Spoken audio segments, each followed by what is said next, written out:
Bien, Madame le Préfet, Monsieur le Député, Monsieur le Maire, Monsieur le Président du Conseil Général, Mesdames et Messieurs les élus, Mesdames et Messieurs les représentants d'associations d'anciens déportés ou d'anciens résistants, Madame la Principale, Mesdames, Messieurs les enseignants, les élèves, les parents d'élèves, je voudrais d'abord excuser le recteur Ali Benchened, qui regrette vivement de ne pas être des nôtres et m'a demandé de le représenter personnellement. C'est donc aussi en son nom, et pas seulement au mien, que je m'exprime. Je souhaite rappeler rapidement l'histoire de cet atelier et le projet pédagogique qui le sous-tend. Pour cela, j'ai puisé directement mes informations auprès de ceux qui l'animent. Lors d'un cours sur la Seconde Guerre mondiale, un élève apprend aux enseignants de l'établissement que son grand-père résistant, déporté, a été interné à l'école Michelet en 1942.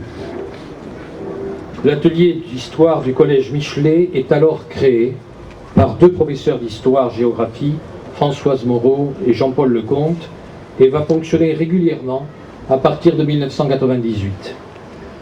Partie en retraite en 2002, Françoise Moreau prête encore son concours actif aux travaux de réalisation de l'atelier, notamment la préparation de l'exposition sur l'histoire de l'école, qui est inaugurée aujourd'hui.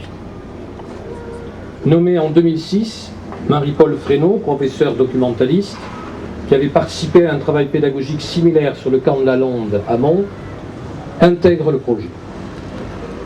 L'objectif de cet atelier est alors de retrouver la mémoire de ce quartier détruit. Détruit en partie par les bombardements de mai 1944, de son école fermée en 1941, pour devenir annexe de la prison de Tours, jusqu'au début de l'année 1944. Dans un premier temps, les professeurs recherchent les résistants internés à Michelet et les font témoigner devant leur classe. Pendant 3 ans, 10 à 12 élèves volontaires de 4e et 3e vont aller les mercredis travailler aux archives municipales et départementales sur l'histoire de l'école Michelet, à savoir depuis sa création en 1852 jusqu'à nos jours. Ce travail se concrétise en 2001 par la présentation d'un livret au concours des jeunes historiens, où les élèves reçoivent le premier prix, et en 2002 par une exposition en partenariat avec les archives municipales de Tours dans leurs locaux. En 2004, les élèves présentent leurs recherches sur les familles juives internées à Michelet, 236 personnes, et reçoivent le prix Annie et Charles Corin pour la mémoire de la Shoah, prix remis par Madame Simone Veil. Ce travail a été réalisé par une nouvelle génération d'élèves de 4e et 3e, après l'ouverture de nouvelles archives, celles du camp de la Lande à Mons en particulier. Dans l'établissement, un atelier vidéo animé par Olivier Donizeau, professeur de mathématiques au collège en 2005-2006, choisit de réaliser un film sur Michelet, école-prison, avec les témoignages des personnes emprisonnées ou voisines de la prison. Ce film est présenté publiquement en octobre 2006 et nous l'avons revu, nous étions un certain nombre, lundi soir au lycée Descartes.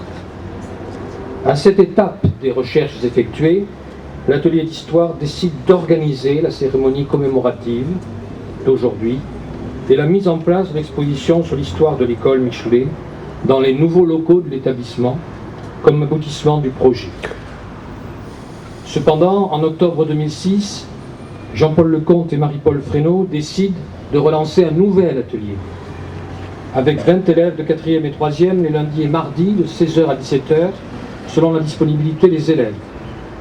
Le travail des élèves jusqu'aux vacances de printemps a été la consultation de plusieurs sites, le Mémorial de la Shoah, Yad Vashem, etc., afin de retrouver l'itinéraire de ces personnes internées, l'identité exacte des enfants.